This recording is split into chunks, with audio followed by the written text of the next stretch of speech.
राम पुत्र ये ले आना। जी मां अभी लाता हूं। राम पुत्र मेरे पास बैठो। जी पिताजी अभी आया। राम मेरे चरणों को दबाओ। जी गुरुदेव अभी आया। ये स्वभाव है राम जी का। जो कह रहे हैं घर के बड़े, करने में संकोच नहीं, तुरंत हो रहा है। आज मां तो नोरा काटती रहे। मां तो बोल पढ़ ले बेटा, पढ़ ले, पढ़ेगा तो कुछ आगे बन जाएगा। लेकिन कुछ पढ़ी हो क्या? खुद स्कूल गई हो कभी?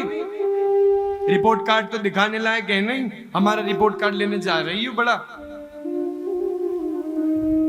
मन तो करता है कि उन बच्चों को विद्यालय अगले दिन से भेजे ही नहीं हम, क्योंकि उनको लगता है कि उन्हें विद्यालय भेज करके उनके माता पिता उन पर एहसान या अपने किसी कर्म को कर रहे हैं। ऐसा नहीं है। नौकर नहीं है वो तुम्हारे,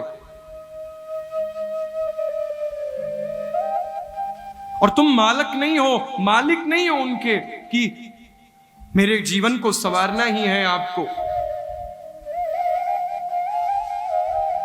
अपनी मां और अपने पिता से बात करने का एक लहजा होता है, और घर के बच्चे वो भूल रहे हैं। मैं क्षमा चाहता हूं, शहरों में बच्चों को संस्कार बिल्कुल भी नहीं है अपनी मां और अपने पिता से बात करने का। डैडी, डैड, वाह, मॉम, ये संस्कार है। आप अगर कहोगे व्यास जी भाषा में क्या है, तो बाप बोलो ना। जब भाषा में कोई अंतर ही नहीं है तो बाप बुलाया करो, पिता भी क्यों बोलते हो? हर चीज की एक मर्यादा होती है।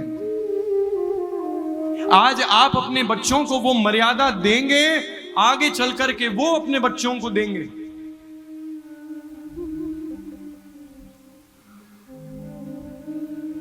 प्रेम से बोलो तो मैं आप लोगों से कह रहा था,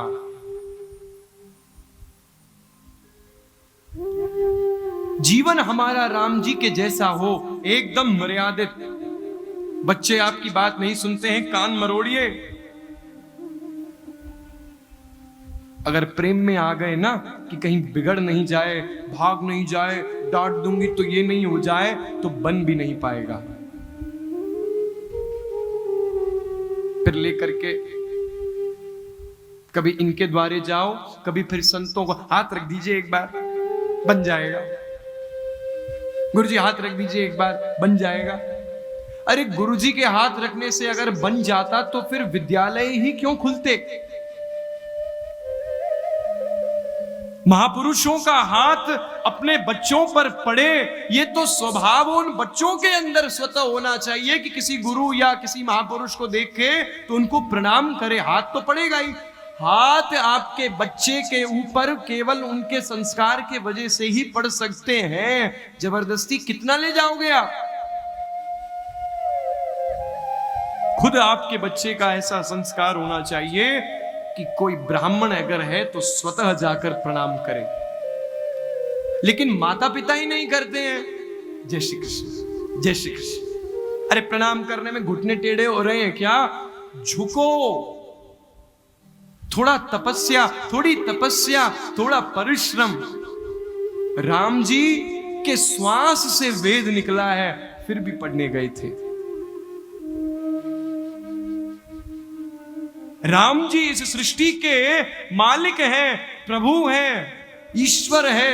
मजाल नहीं है ब्रह्मा की भी कि भ्रिकुटी टेढ़ी कर ले और राम जी से कुछ कह दे, लेकिन वही राम जी संतों की बात को मानते हैं। जो ब्रह्मा कांपता है केवल प्रभु के एक क्रोध के आने से, वो कृष्ण कांप रहे थे केवल माता यशोदा की छड़ी से। राम जी की तरह बनो। आपकी मां आपके पिता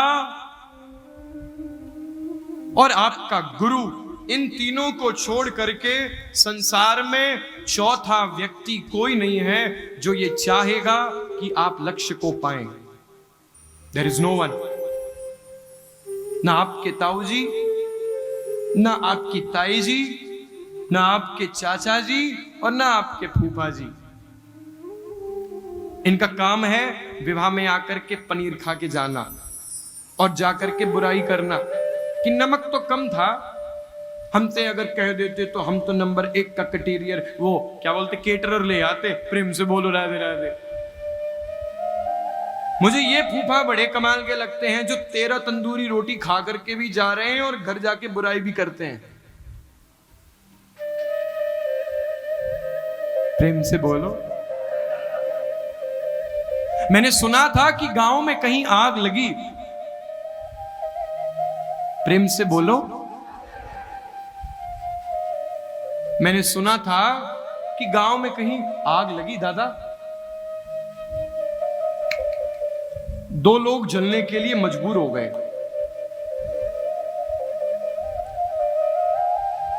जब कहीं आग लगती है तो चलो मैं देखना चाहता हूं कि कौन विद्वान जो जवाब नहीं दे पा रहा है वो मूर्ख नहीं है, लेकिन जो प्रयास नहीं करेगा वो मूर्ख है।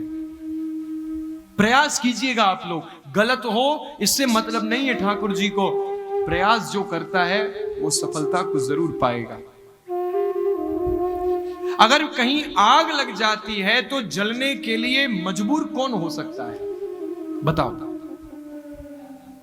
हाँ, नहीं मतलब ऐसी क्या मजबूरी आ सकती है किसी के जीवन में कि वो उस आग से भाग नहीं पाए? कौन हो सकते हैं वो लोग, मैं बताऊं? पहला तो है लंगड़ा। यहां आग लग गई, लगेगी नहीं, चिंता मत करो। एक जन तो ऐसे देख रहे हैं, अरे लगी नहीं है, प्रेम से बोलो राधे राधे। पहला तो है लंगड़ा। दूसरे कौन हो सकते हैं बताओ? हाँ, आहा, अंधा। लंगड़ा इसलिए जलने के लिए मजबूर हो गया कि दिखाई तो पड़ती है पर चल नहीं सकता, और अंधा इसलिए मजबूर हो गया कि चल तो सकता हूं पर दिखता नहीं है। उसी समय लंगड़े ने अंधे से कहा कि सुनो, सब भाग गए हैं, हम जलकर राख हो जाएंगे, मगर अगर तुमने मुझे अपने कंधे पर बिठा लिया और मैंने रास्ता दिखाया तो हम दोनों बच सकते हैं, है कि नहीं? It is practical and possible, ये है संभव, प्रमाणित है। अगर तुमने मुझे अपने कंधे पर उठा लिया, कंधे पर बिठा लिया, तो दृष्टि होगी मेरी और चाल होगी तुम्हारी, दोनों बच जाएंगे। अंधे ने लंगड़े को अपने कंधे पर बिठाया, दोनों बच गए। यह कहानी बड़ा सार्थक संदेश देती है बंधुओं। इसका मतलब क्या है, इस कहानी का तात्पर्य क्या है, वो हमें कथा सिखाती है। सुनो कि आज भी गांव समाज में आग लगी है, ईर्ष्या की आग, दरिद्रता की आग, किसी की संपत्ति को देख करके खुद दुखी होने वाली आग, जलन की आग, लोभ मात्सर्य की आग, और 2 लोग जलने के लिए मजबूर हैं, अंधी जवानी और लंगड़ा बुढ़ापा। अंधी जवानी इसलिए मजबूर है क्योंकि उसे दिख ही नहीं रही है कि उसकी जो आग लगी है वो उसके घर को जला रहा है, लेकिन वो तो अभी अपनी दशा को देखकर दिशा भूल चुका है, वो तो मस्त है। लेकिन जो लंगड़ा बुढ़ापा है वो दिशा तो जानते हैं लेकिन दशा सुधरी हुई नहीं है, चल नहीं सकते, धर्म नहीं कर सकते, तो आज भी आग लगी है और उसी आग में जलने वाले मजबूर दो व्यक्ति हैं। कौन? बोले अंधी जवानी और लंगड़ा बुढ़ापा। और बचना अगर है तो अंधी जवानी क्या करे?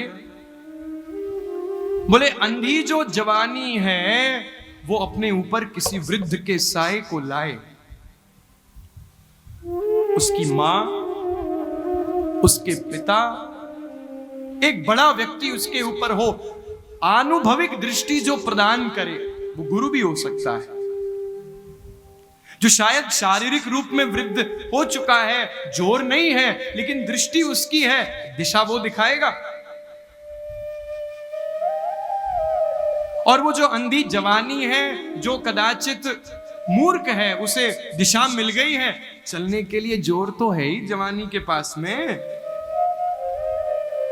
दरकार क्या है? बोले समाज में लगी हुई आग से बच सकते हैं अगर अंधी जवानी लंगड़े बुढ़ापे को अपने ऊपर उठा ले। आपके पिता, आपके गुरु, आपके जो बड़े हैं, उनके अनुभविक ज्ञान को आप लो, घर में बैठो। कथा इसीलिए सुनने को कही जाती है क्योंकि हम चलना तो जानते हैं, किस मार्ग पर चलना है, जो हमें इस समाज में लगी हुई आग से बचा सके, वो मार्ग हमें कथा देगी। प्रेम से बोलो।